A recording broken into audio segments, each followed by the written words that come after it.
ప్రకటన గ్రంథము 21వ అధ్యాయము 3వ వాక్యాన్ని మనం చదువుకుందాం. ప్రకటన గ్రంథం 21వ అధ్యాయం 3వ వచనం. అప్పుడు ఇదిగో దేవుని నివాసం మనుషులతో కూడా ఉన్నది, ఆయన వారితో కాపురముండును, వారాయన ప్రజలయ్యుందురు, దేవుడు తానే వారి దేవుడయ్యుండి వారికి తోడయ్యుండును. ఆయన వారి కన్నుల ప్రతి బాష్ప బిందువును తుడిచివేయును, మరణము ఇక ఉండదు, దుఃఖమైనను ఏడుపైనను వేదనైనను ఇక ఉండదు, మొదటి సంగతులు పోయినని సింహాసనముల నుండి వచ్చిన గొప్ప స్వరము చెప్పుట వింటిని. ప్రియ దేవుని బిడ్డలారా, ఇక్కడ ప్రకటన గ్రంథంలో అపోస్తలుడైనటువంటి యోహాను గారి ద్వారా దేవుడు సెలవిచ్చేటువంటి మాట, దేవుని నివాసం మనుషులతో కూడా ఉన్నది, ఆయన వారితో కాపురం ఉండును, వారాయన ప్రజలై ఉంటారు. దేవుడు ఎవరితో ఉంటాడంట? తన ప్రజలతోటి ఆయన నివాసం ఉంటాడంట. దేవునికి స్తోత్రం కలుగునే గాక. తన ప్రజలతోటి దేవుడు ఎల్లప్పుడు ఉంటాడంట అండి.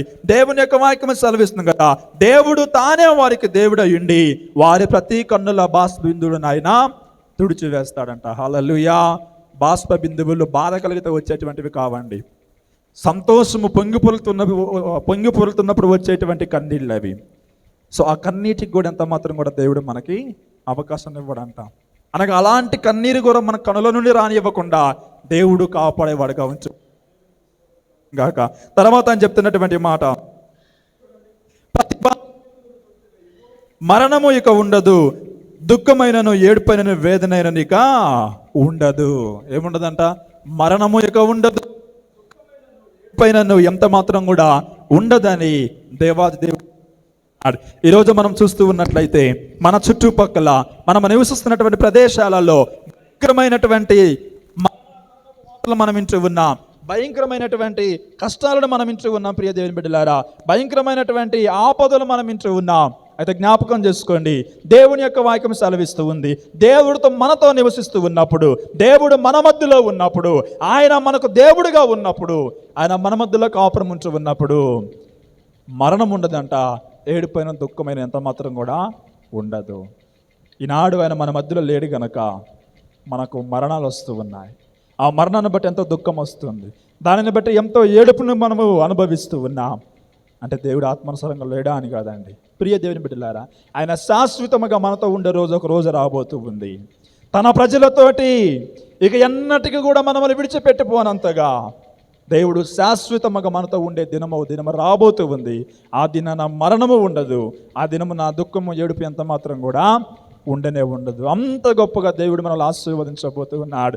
అంత గొప్ప ధన్యకరమైన జీవితాన్ని దేవుడు మనకి ఇవ్వబోతూ ఉన్నాడు. కనుక ప్రియ దేవుని బిడ్డలారా, ఈ లోకంలో వచ్చే కష్టాలను బట్టి, ఈ లోకంలో వచ్చే శ్రమలను బట్టి దయచేసి నీ హృదయాన్ని కృంగా తీసుకోకు. నీ జీవితాన్ని నీవు దేవుని ఎదురు నుంచి దూరము చేసుకోకుండా ప్రభు కొరకు జీవించాలని ఒక సమర్పణ కలిగి జీవించు. ఏ కష్టం వచ్చినా, ఏ నష్టం వచ్చినా, ఏ శ్రమ సంభవించినా నేను ప్రభు కొరకే జీవిస్తానని ఒక తీర్మానం కలిగి జీవించు. ఎక్కడ ఎట్టి పరిస్థితుల్లో కూడా దేవుడు నిన్ను ఓడిపోనివ్వకుండా, దేవుడు నీకు దూరముగా ఉండకుండా, ప్రతి విషయం ముందు ప్రతి స్థలములో ఆయన నీకు తోడుగా ఉండి నీకు జయాన్ని ఇస్తాడు. అంత మాత్రమే కాకుండా ఆయనే ఒకనొక సమయంలో నీతో ఉండడానికి ఆ పరమును విడిచిపెట్టి వస్తాడు. ఒక రోజు 2 రోజులు కాదండి, శాశ్వతముగా నీతో ఉండడానికి. హల్లెలూయా.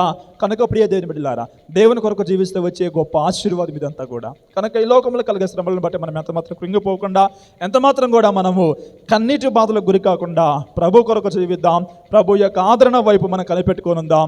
దేవుడు తన యొక్క నిత్యమైన కృప చేత మనం ఆశీర్వదించును గాక.